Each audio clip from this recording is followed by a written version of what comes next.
When she glanced over her shoulder, she thought she had imagined it, a figure, lingering just out of the corner of her eye. But when her son tugged at her hand, whispering that he's still there, her stomach dropped. It wasn't imagination. And by the time security cameras would finally reveal the truth, no one could have predicted the chilling story that was unfolding in the quiet suburb of Millfield, Ohio.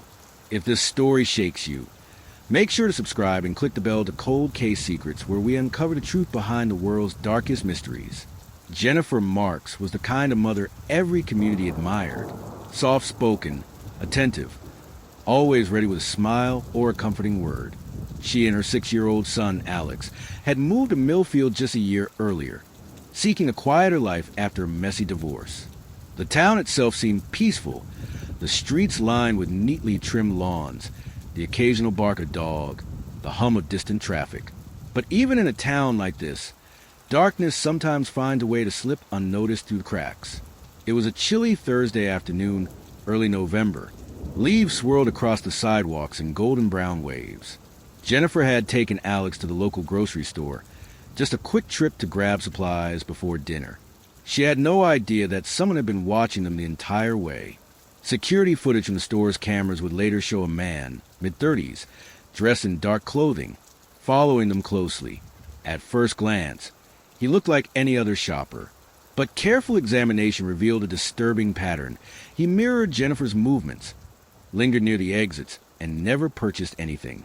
Jennifer didn't notice him, distracted by Alex's chatter about school and his favorite cereal. But when they walked to the car, she sensed something off.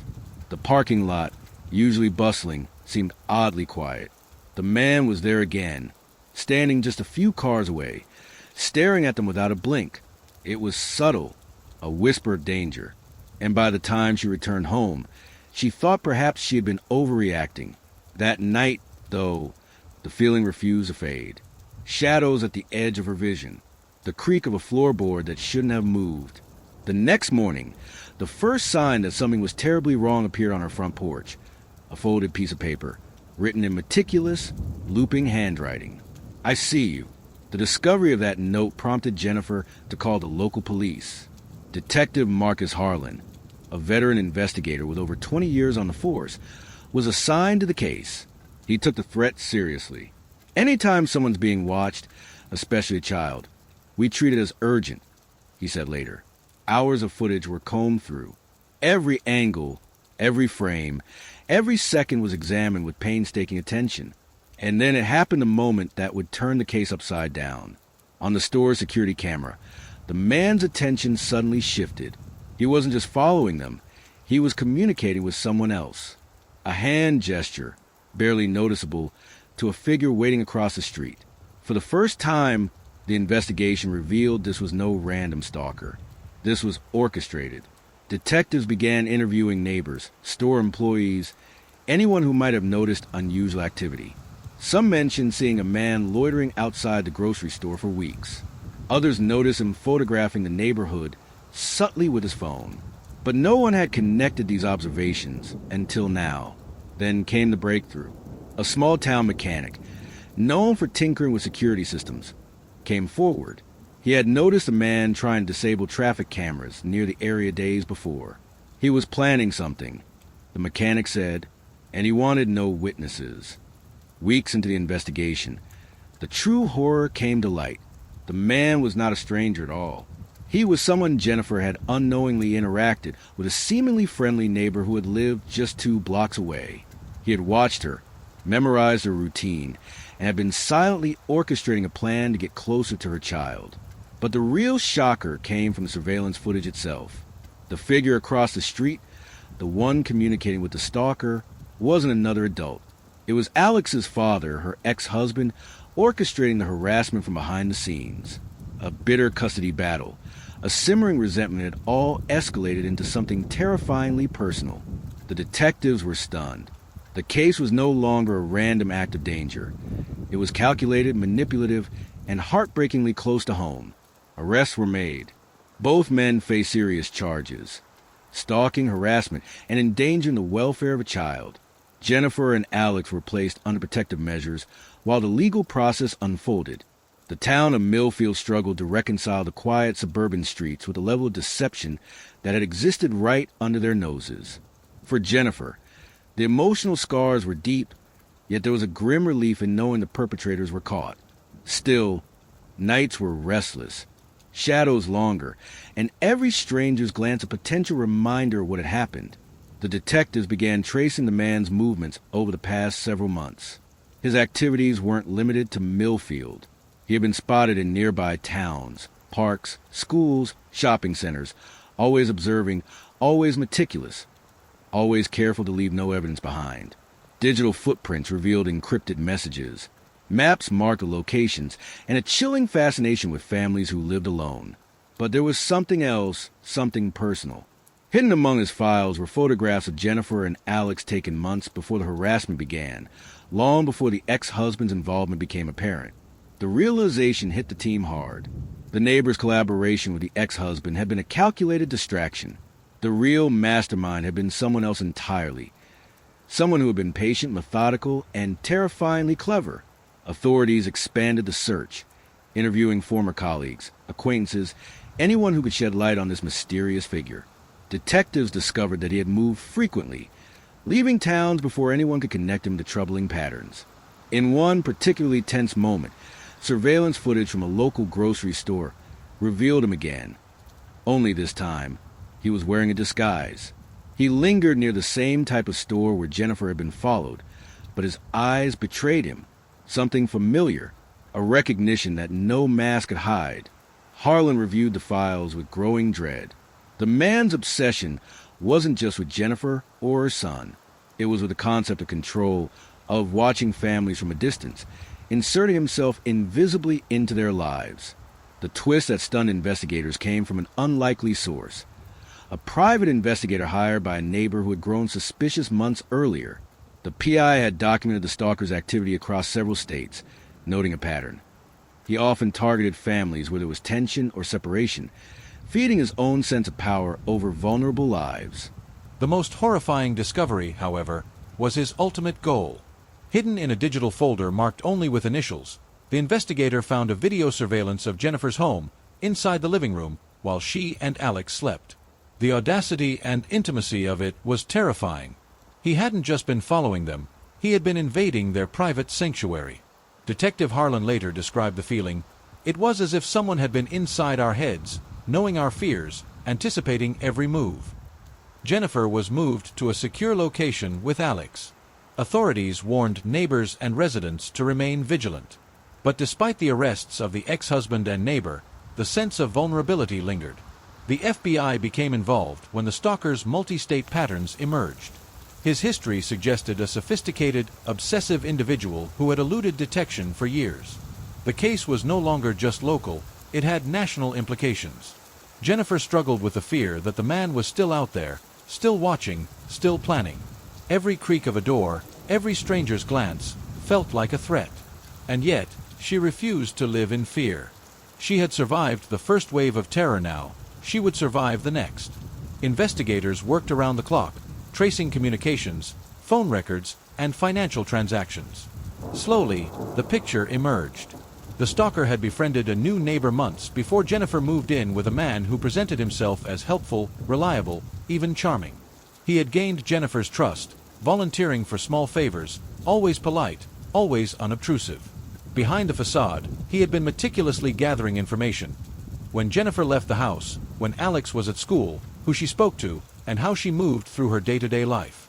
Every detail was logged, mapped, and communicated back to the stalker through encrypted messages. The shocking truth was undeniable. He had created a network, a silent web of influence, all aimed at controlling Jennifer's life without her knowledge. Jennifer's days became a careful dance. Every outing, every conversation was shadowed by suspicion. She found herself checking over her shoulder constantly, the past month's trauma replaying in endless loops. Alex asked questions she couldn't answer, his innocence colliding with the creeping awareness of danger. Authorities attempted to maintain surveillance, but the stalker had anticipated every move. Cameras were sabotaged. Calls were rerouted. Even digital footprints were misleading. For a time, it seemed as if he were untouchable, operating in plain sight with terrifying precision. The FBI and local police pooled resources, combing through patterns, histories, and databases. And then, an unexpected tip came from an anonymous source, someone claiming to have been a victim before, someone who had seen the stalker in a different city years earlier. Piecing together decades of movement, authorities uncovered a startling pattern. The stalker had been involved in multiple cases, each one meticulously planned, each one targeting families in emotional vulnerability. His obsession was not with a single victim, but with the control and fear he could instill. And then came the final, horrifying confirmation. The trusted neighbor who had been feeding him information wasn't acting alone. He had a partner. Someone embedded in Jennifer's life, someone whose presence had never raised alarms, someone who had been observing her for months, maybe even years. It was a betrayal that cut deeper than the fear itself. The person closest to her, the person she considered a friend, had been complicit in a calculated, years-long campaign of manipulation and terror. The arrests were swift once the evidence was undeniable. The stalker and his accomplices were taken into custody. For Jennifer and Alex, the immediate danger seemed to have ended. But the psychological scars ran deep. Every knock at the door, every stranger's glance, carried echoes of betrayal and fear. Authorities issued warnings to other families across the states where the stalker had operated, uncovering additional victims who had never realized the connection until now. The case became a cautionary tale about trust, vigilance, and the hidden dangers lurking behind familiar faces. The FBI, local law enforcement, and private investigators coordinated to track the stalker across multiple states. Every lead was pursued, every piece of evidence analyzed. The pattern became clear. The stalker didn't act alone. His accomplices were carefully recruited, people who blended seamlessly into the lives of their targets, silently feeding information and removing obstacles. Detectives began to map connections, phone records, financial transactions, even social media interactions. It was a sprawling web, intricate and nearly invisible, connecting dozens of families in quiet towns. And Jennifer's ordeal, terrifying as it had been, was only a fraction of the larger plan.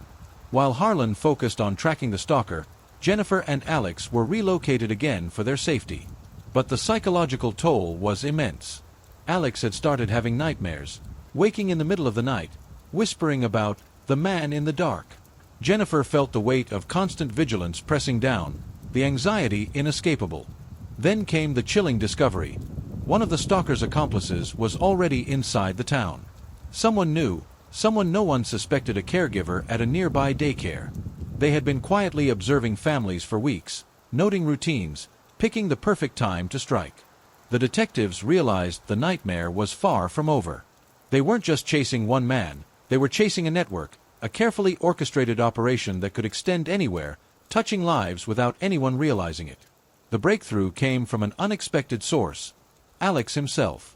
While playing in the yard, he noticed a neighbor taking photographs from behind a tree.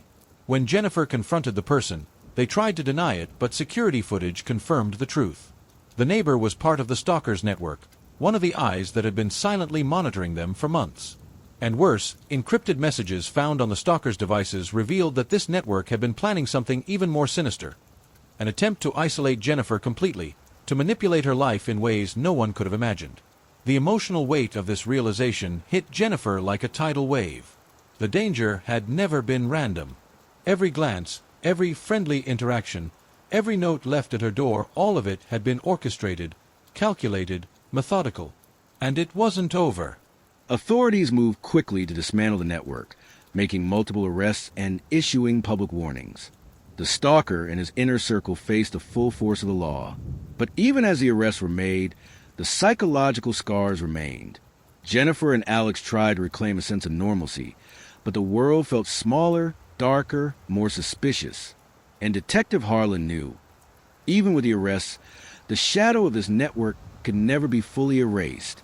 Patterns like these have a way of resurfacing, lurking in quiet streets, in neighbors who seem harmless, in children's schools, in the corners of daily life that most of us take for granted. Some threats are visible. Others hide in plain sight, patient, careful, waiting for the perfect moment. The stalker's network may have been disrupted, but Detective Harlan found one final, unsettling clue, a folder on a recovered laptop marked only with initials, containing a list of names. Among them was one that made his blood run cold in Jennifer's new city, months before she moved. The network's plans had spanned years.